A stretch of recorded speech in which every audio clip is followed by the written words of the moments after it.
todos os dias, o nosso devocional diário, 6h30, horário de Portugal. E nós estamos estudando ali o livro de Romanos.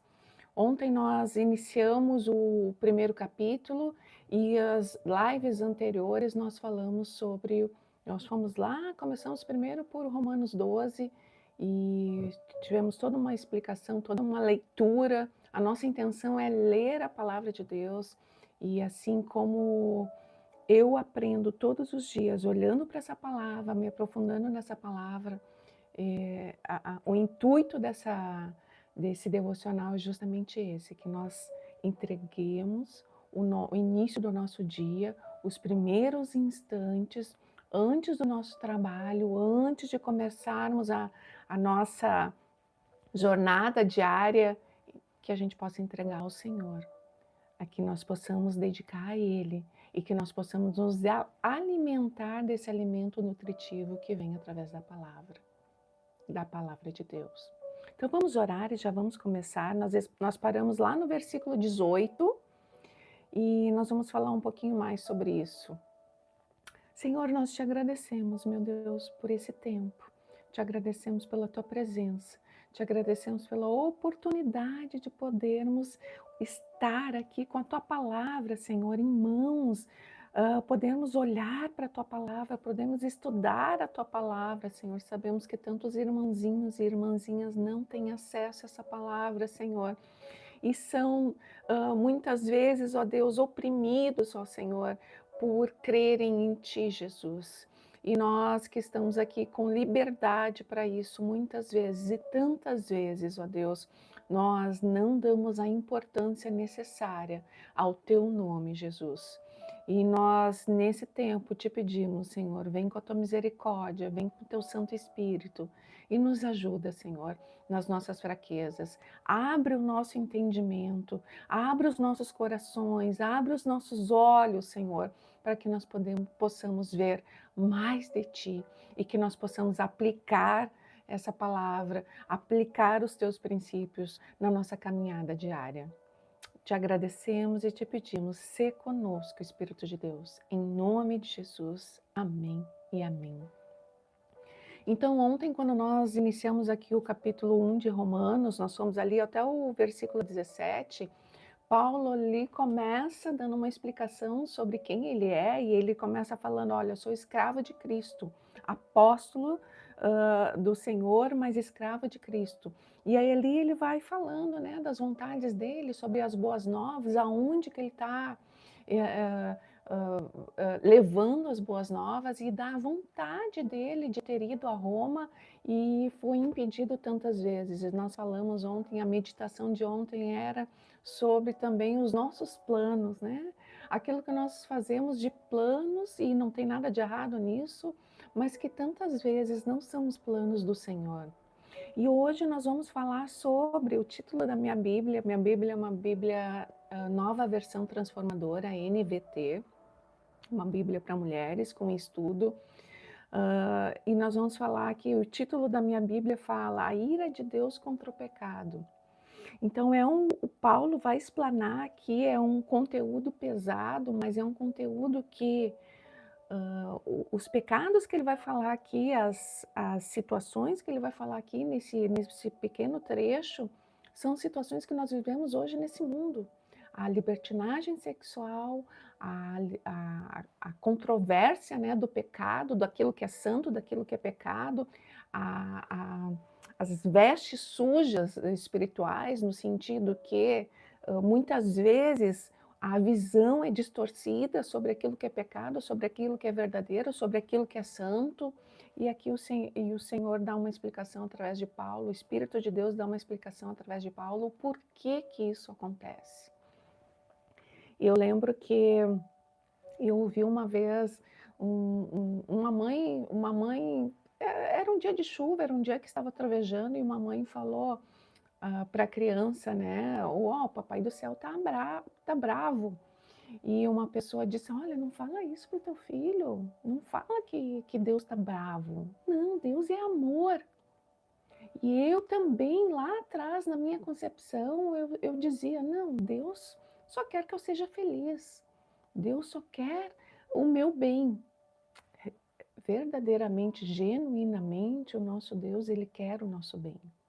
Mas este Deus, esse mesmo Deus, é um Deus santo, é um Deus que quer santidade, é um Deus que quer alinhamento diante da palavra dele. No entanto, que ali precisou Jesus ir lá para aquela cruz, derramar o seu sangue precioso por mim, por você, para ser o intercessor. Então Jesus está aqui, o Deus Pai está aqui, Jesus está aqui intercedendo por nós, e nós pecadores estamos aqui cometendo ainda pecados, até que Ele venha, até que a aliança seja, nós possamos usufruir dessa aliança verdadeiramente, que é uma eternidade que Jesus já ganhou para mim e para você, quando nós aceitamos Ele como nosso único e suficiente Salvador. Então essa pessoa dizia, não, Deus é amor. Só que a palavra de Deus também nos fala lá em Salmos 89, versículo 14, que justiça e retidão são os alicerces do teu trono.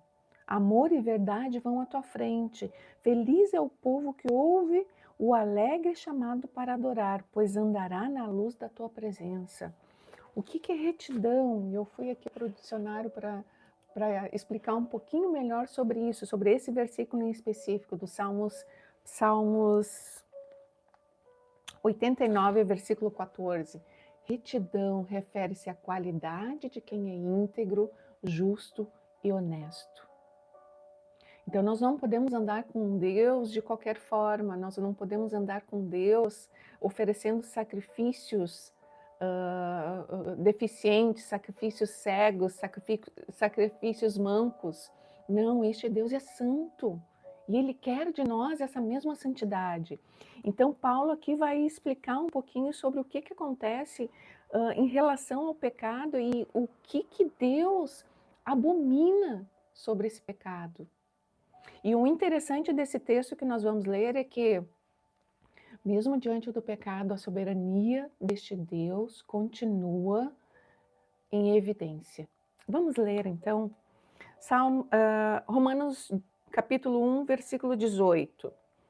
Assim Deus mostra do céu sua ira contra todos que são pecadores e perversos, que por sua maldade impedem que a verdade seja conhecida. Sabem a verdade a respeito de Deus, pois Ele a tornou evidente. Por meio de tudo que Ele fez desde a criação do mundo, podem perceber claramente seus atributos invisíveis, seu poder eterno e sua natureza divina.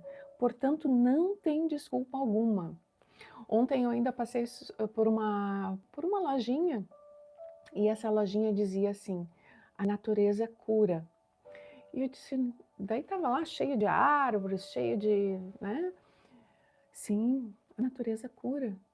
Só que antes da natureza curar, quem é aquele que criou essa natureza? Quem é aquele que gerou todas as coisas? Quem é aquele que criou cada plantinha? Quem é aquele que criou o sol? Quem é aquele que criou a lua? Quem é aquele que criou o firmamento?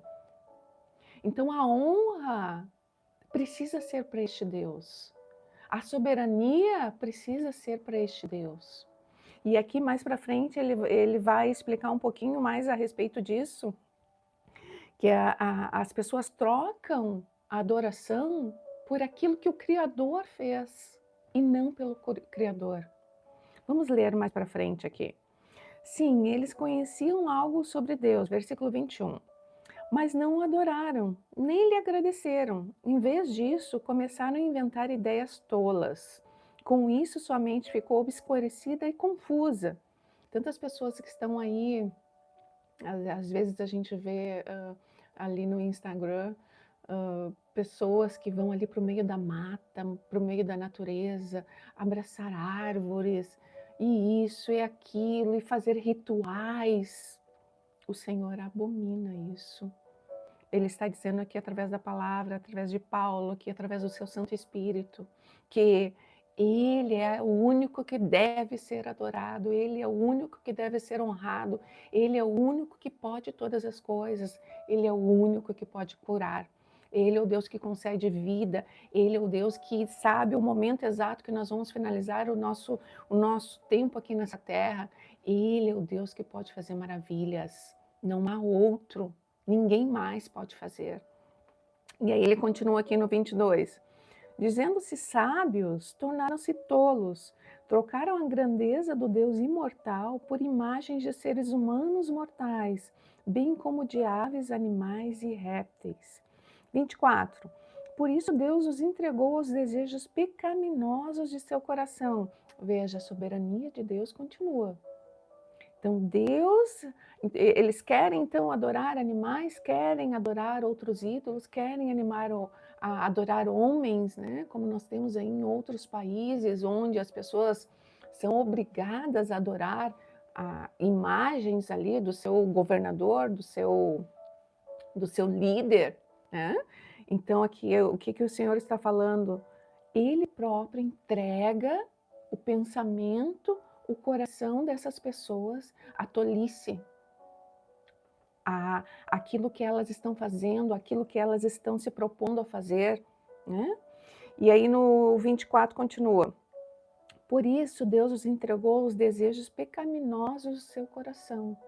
Por isso Deus largou essas pessoas no sentido que o coração delas, o nosso coração, que é um coração corrupto, que quando nós não estamos com os nossos olhos em Cristo, nós estamos nos desviando com muita facilidade para os pecados do nosso coração.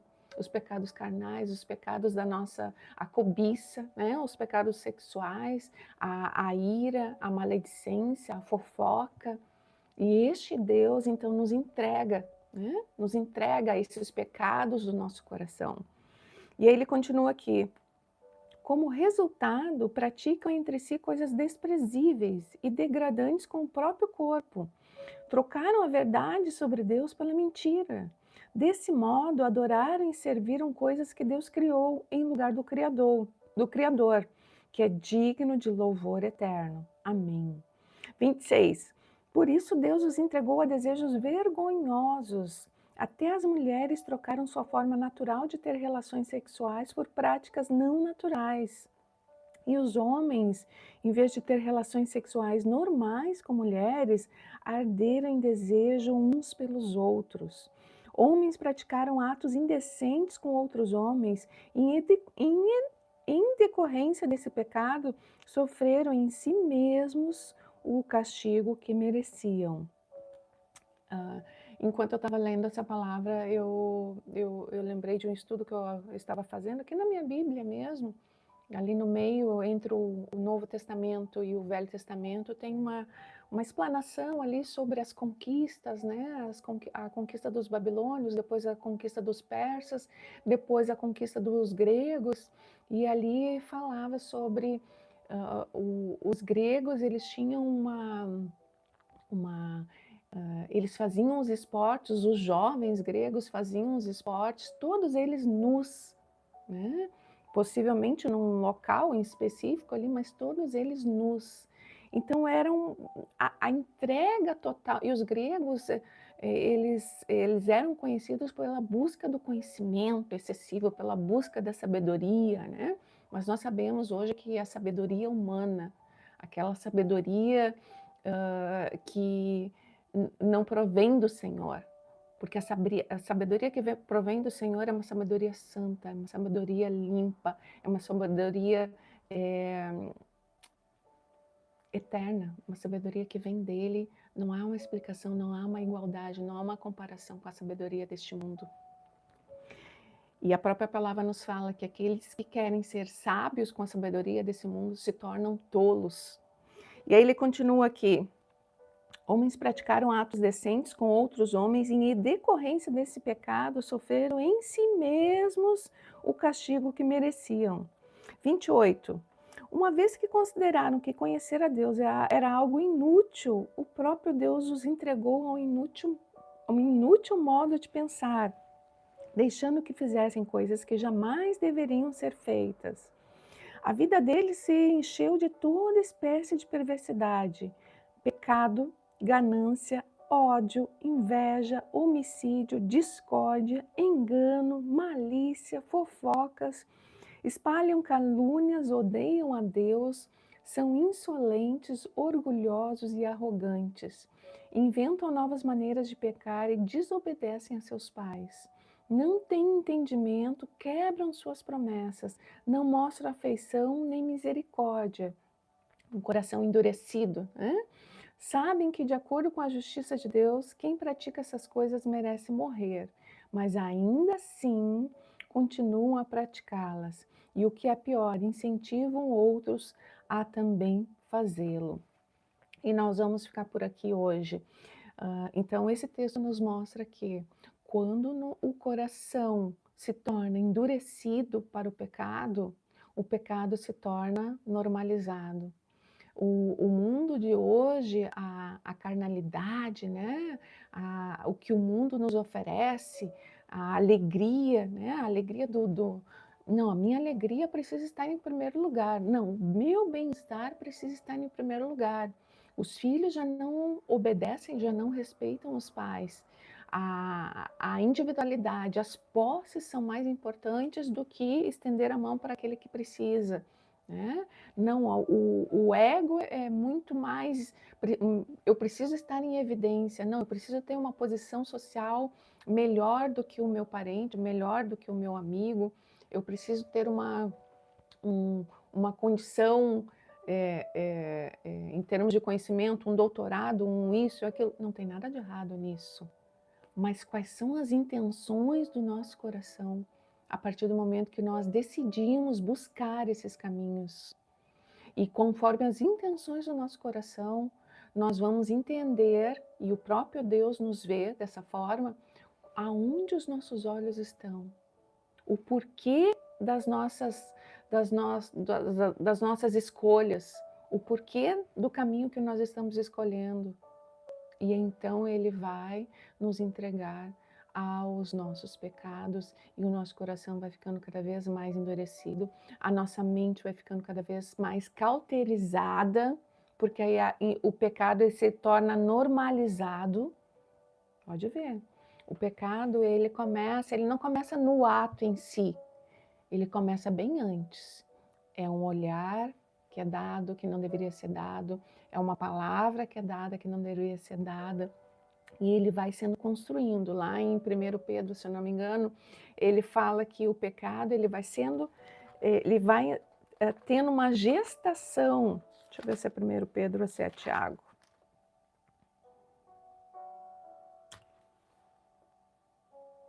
Tiago, eu acho. Deixa eu ver. Tiago. Versículo 12. 1 Tiago, versículo 12. Feliz é aquele que suporta com paciência as provações e tentações, porque depois receberá a coroa da vida que Deus prometeu àqueles que o amam. 13. E quando vocês forem tentados, não digam, essa tentação vem de Deus, pois Deus nunca é tentado a fazer o mal, e Ele mesmo nunca tenta alguém. A tentação vem de nossos próprios desejos, nosso coração corrupto, que nos seduzem e nos arrastam. Esses desejos dão à luz o pecado, e quando o pecado se desenvolve plenamente, gera a morte. Então, a consequência dos nossos atos, a consequência de decisões que nos tiram da presença do Senhor, vai fazendo com que cada vez mais, nós sejamos envolvidos em pecados, e esses pecados vão se tornando normais na nossa vida, e cada vez mais nós estamos nos desviando do Senhor. Então, essa palavra hoje, ela nos traz como meditação, como está a nossa vida com Cristo? Como está a nossa caminhada com Cristo? Em que ponto da nossa caminhada nós estamos? O nosso coração está endurecido pelo pecado, ou cada vez mais nós estamos tendo a nossa consciência, né, ouvindo cada vez mais com facilidade a voz suave do Espírito Santo, falando ao nosso coração, falando ao nosso ouvido sobre os nossos pecados, e então nós nos dispomos e nos esforçamos para transformá-los, para mudá-los, para extingui-los. Como está a nossa vida com Cristo? É essa a nossa meditação para hoje, para esse dia. E nós vamos orar então para finalizar. Senhor, eu te agradeço, meu Deus. Essa é uma palavra dura, uma palavra que tantas vezes nos confronta, mas o confronto da tua palavra, Senhor, quando o nosso coração está predisposto a mudar, quando o nosso coração está predisposto a andar contigo, a termos as nossas vestes limpas, a termos, ó Deus, a nossa mente como a mente de Cristo, Senhor, é uma alegria receber de ti, Senhor, a exortação, a instrução, e que nós possamos nesse dia, meu Deus, termos, ó Senhor, o nosso coração limpo, Senhor, termos o nosso coração, a nossa consciência, Senhor, ativa, livre, Senhor, para poder ouvir a tua voz, para que haja transformação no nosso ser. E então nós poderemos verdadeiramente te agradar, Senhor. Ó Deus, eu te agradeço pela oportunidade de estarmos na tua presença. Te agradeço pelo dia de hoje. Te peço, Senhor, se conosco nesse dia, Espírito de Deus. Nos ajuda, Senhor. Nos faz frutificar na tua presença. Nos liga, Senhor, cada vez mais a ti. Que nós possamos ser sal e luz nessa terra. E que, acima de tudo, nós possamos refletir a tua face e exalar o teu perfume. Em nome de Jesus. Eu te agradeço e entrego esse dia. Amém e amém. Desculpa, gente. Então, estejamos com este Deus hoje, nesse dia, meditando nessa palavra. E que Ele possa nos limpar, que Ele possa nos trazer para mais perto dEle. Que este alimento nutritivo venha e nos fortaleça nesse dia. Certo? Até amanhã, então, se Deus quiser.